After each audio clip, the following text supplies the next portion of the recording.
सवाल कह रहा है कि एक टेबल दिया है, उसको पढ़ो और आंसर दो। नोट में क्या लिखा हुआ है कि जो टेबल है इसमें टोटल पॉपुलेशन लाख में है एक शहर की 2000 से 2004, और जो रेशियो है मेन टू वुमेन वो दिया हुआ है। तो ये 2000 में जैसे पॉपुलेशन 143 है, देखिएगा सन 2000 में पॉपुलेशन क्या है 143 है, और मैन टू वुमेन का रेशियो 7:4 है। ऐसे ही हर साल में पॉपुलेशन टोटल दी है, ये पॉपुलेशन लाख में है, अगर रिक्वायरमेंट होगी तो यूज़ करेंगे। और ये 5:3 है, जैसे इस तरह से दिया हुआ डेटा। अब सवाल क्या पूछ रहा है कि टोटल नंबर ऑफ मेन जो 2002 में है, तो 2002 में जो मेन है ये कितना परसेंट है total number of women in 2003। तो मैं लिख रहा हूँ, देखिए कि हमें निकालना क्या है बेसिकली, कि जो मेन है हमारे 2002 में, ये हमें निकालना है कि जो वुमेन है 2003 में इसका कितना परसेंट है। रेशियो निकल जाएगा तो भैया देखो ऐसा है कि परसेंटेज भी आसानी से निकल जाएगा। ठीक, रेशियो निकलेगा तो परसेंटेज निकल जाएगा। अब मैं थोड़ा इसको जूम कर लेता हूँ और जूम करके इस सवाल को सॉल्व करते हैं। देखिए अब आप क्या कहोगे, 2002 में अगर मुझे निकालना है कि मेन कितने हैं, तो 2002 में 124 तो टोटल पॉपुलेशन है। मैन कितने हैं, यहां से आप कहोगे 5/8, मैं लिख रहा हूं 5/8 इंटू 124, इतने मैन हो गए। यस, कोई डाउट नहीं होना चाहिए। और 2003 में अगर वुमेन हमें देखना है तो 2003 में जाएंगे, वुमेन की संख्या ये इसको करेस्पॉन्ड करेगा, तो 8, और टोटल कितना है 17, तो 8/17 इंटू 136 बनेगा। तो मैं लिख रहा हूं यहां पर 8/17 इंटू 136, ये वैल्यू होगी। अब इसी रेशियो को परसेंटेज में कन्वर्ट करना होगा, 100 से गुणा करेंगे। Coming to that letter. देखो 17 से सीधे कट जाएगा, ये 17 इंटू 8 136 होता है, ये चीज़ कट गई। देखो 124 में 4 से काट सकता हूँ, 4 दूनी 8, ये 31 बनेगा। 31 पंचे 155 हो गया, और 155 बटे हमारी वैल्यू कितनी है 8 अठाई 64, 64 दूना 128। तो कुल मिला के हमारी फाइनल कैलकुलेशन यहाँ टिकी है 155/128।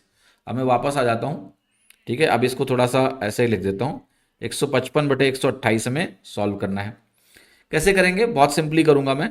देखो 128 एक बार जाएगा, प्लस 28 और 27 55 होता है, तो ये 27/128 हो गया, है ना। क्लियर कि नहीं, यस। अब बहुत गौर से आपको देखना है कि जो बेस है, मतलब कैसे जल्दी आंसर लगाना है। मतलब मेरे दिमाग में उत्तर आ चुका है कि डी आंसर है इसका, कैसे आया मैं समझाता हूँ।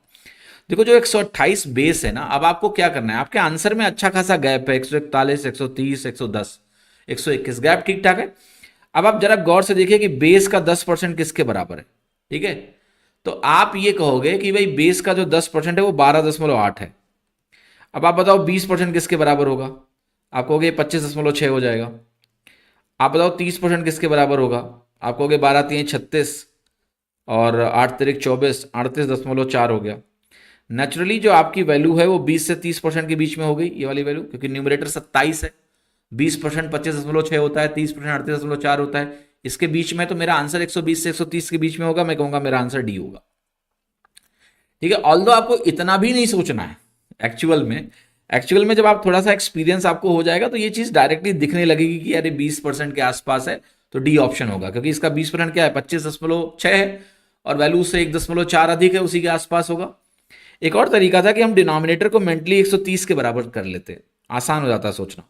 अगर मैं डिनोमिनेटर को 130 कर दूं तो आपको दिख रहा है इसका 20% 26 के बराबर होता, तो ये 20% से हल्का सा अधिक होता। अब अगर बेस और थोड़ा सा कम हो जाता 128 हो जाता, तो परसेंटेज थोड़ा सा और बढ़ जाता, बट रहता वो 20% के आसपास ही। तो आंसर क्या होता डी 121%। ऑप्शंस के साथ अप्रोक्सीमेट करना आपको सीखना है, और ये आपके बेंचमार्क्स होंगे।